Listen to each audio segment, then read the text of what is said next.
اینجا رسیدگی خوب بود، برخوردشون خوب بودش. قولی هم به شما داده شد؟ قول که نه، فقط صحبت کردن و قرار شد بهمون خسارت بدن دیگه. الان دارن همین کار رو دارن پیگیری میکنن که الان چند مرحله‌ای که ما اومدیم اینجا. خب چه خواسته ای داشتید از دوستان؟ والا یکی من سرباز بودم زمانی که دستگیر شدم که درخواست خدمت هم بود. بعد لیلی باباشم خودشون زحمت کشیدن در رابطه با بیماری دارن پیگیری میکنن، اصلا درمون بچه‌ها. از کارمون بیکار شدیم، نوناور خونه بودیم، بیکار شدیم دیگه. خود دارو و اینا گرفتیم، آزمایش دادیم، یه خورده بالاخره زده بودن با ما اینور اونور دیگه. همه چی هست، حالا اون چیزی که روحی اون چیزا مطلع شدی بعد بیاد اینجا. تماس گرفتن بامون، تماس گرفتن خونه، گفتن که همچین روزی بیاین، ما اومدیم دیگه. جبران خسارت ما رو کردن. الان خود نیروهای مسلح پرونده کلا خود مقام معظم رهبری یه دادگاه تشکیل دادن برای کریزک که دارن به شکایت ما دارن پیگیری دارن میکنن. شما به عنوان یکی از کسانی که یک هفته کریزک بوده، الان درخواستتون چی هست؟ من درخواستم اینه که فقط این مأموری که این کار کردن دادگاهی بشن و قصاص بشن. در 3 نوبت حالا 118 نفر مراجعه کردند که جبران خسارت‌های اولیه براشون انجام شده و تاکنون مبلغ 980 میلیون ریال معادل 98 میلیون تومان به اینها پرداخت شده. 65 نفرشون با هماهنگی‌هایی که با کارگروه تخصصی و پزشکی صورت گرفته به بیمارستان امام خمینی تهران و شهید مدنی کرج معرفی شدند و برای بحث آموزش و تحصیل 37 نفر اقدام شده. در خصوص اشتغال 23 نفر با وزارت کار مکاتبه شده و عمدتاً مسائل اشتغال اینا حل و فصل شده. 26 نفر هم که تقاضای وام تو ردای مختلف داشتن، اونها هم درخواستشون اجابت شده. انشالله تو این روند که تهدید و تطمیع و سفارش و اینا هیچ راه پیگیری نمیبنده. فقط سفارش اون چیزی که هست، همه تاکید دارن بر هم دقت در رسیدگی و هم سرعت در رسیدگی. از این برابر زنگ بزنن تخفیف بدید به اون آقا، نمیدونم این آقا سفارش بشه، اون آقا. ما اولا که این مسائل نباید بهش توجه بشه و ما هم کسانی نیستیم که به این مسائل توجه کنیم، چون رسیدگی غذایی برای ما از همه چیز مهمه.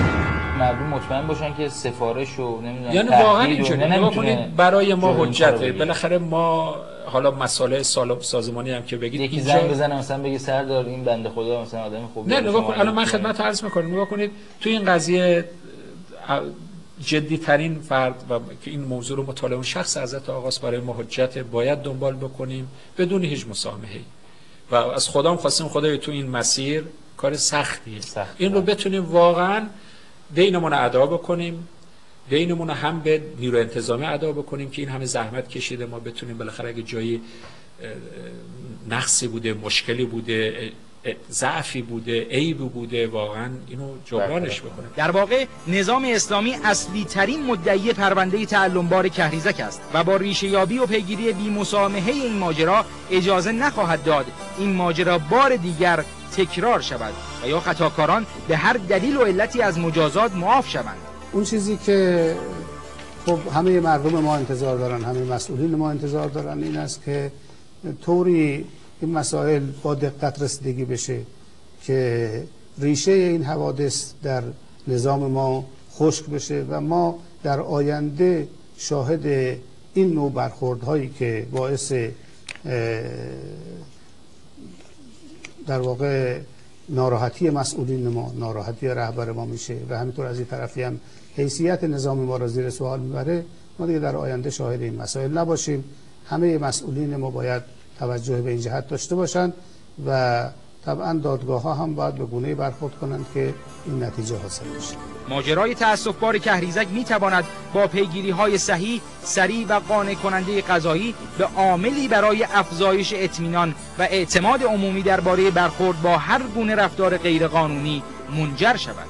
از همون است که عرض کنم که با سرعت کامل این قضیه رسیدگی بشه. فکر می‌کنم که ما با ظرف 2-3 هفته آینده یا 1-2 هفته آینده پرونده رو تکمیل کنیم و به دادگاه ارائه بدیم. دادگاهشون انشالله که تکمیل میشه دیگه بلافاصله بعدش از دادگاه هم میخوایم که بلافاصله دادگاه رو تشکیل کنیم. پیگیری ما در رابطه با مسئولین، عده‌ای از آقایون زحمت کشتن، حضوری غیر حضوری از ما دلجویی کردن.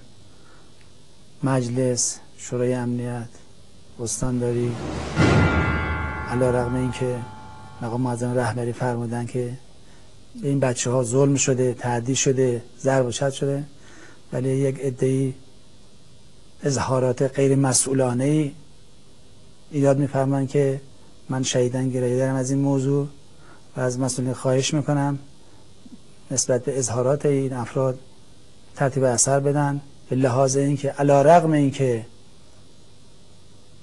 جوابیه کارشناسی پزشکی قانونی اعلام داشتن که اینها در اثر ضرب و شتم شدید و نارسایی هایی که برای جسمی به بدنشون بوده دچار این فاجعه شدن، این چنین اظهار میکنن دچار بیماری مننژیت شدن.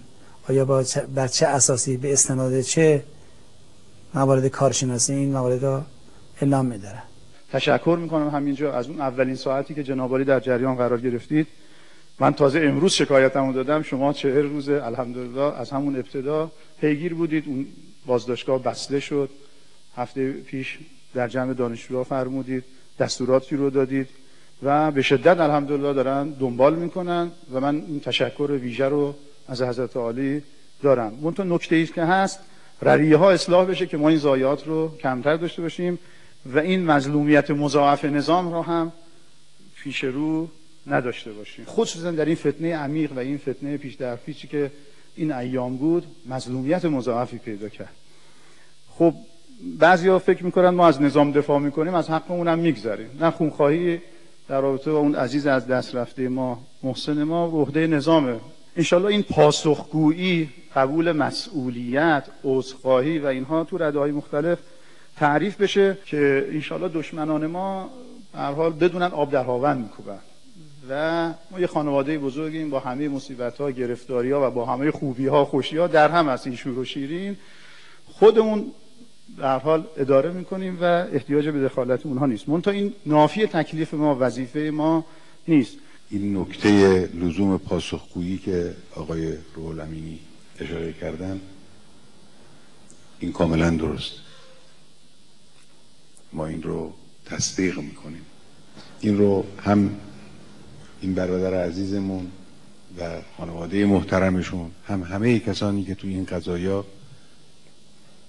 یک آسیبی بر اونها وارد شده، به هر نوعی آسیب از سوی هر کسی که آسیب به اونها وارد شده، بدانن که بنای نظام و تصمیم نظام بر مجامله کردن نیست. همطور که ما با کسانی که با نظام دارن صریحاً معارضه میکنن بنای بر مجامله نداریم، معتقد به ایستادن در موضع قانون و موضع حق هستیم. عیناً همونطور اگر چنانچه در مجموعه منتسب به نظام یه وقتی تخلفی انجام بگیره، کار بدی انجام بگیره، خدای نکرده جنایتی انجام بگیره، باز هم اعتقاد من همینه، ما بر موضع قانون، بر موضع حق باید بایستیم و خدای متعال کمک کنه که بتوانیم این چیزی رو که میخواهیم انجام بدیم و دارن مسئولین تلاش میکنن در این زمینه. انشاءالله که همین خواهد شد.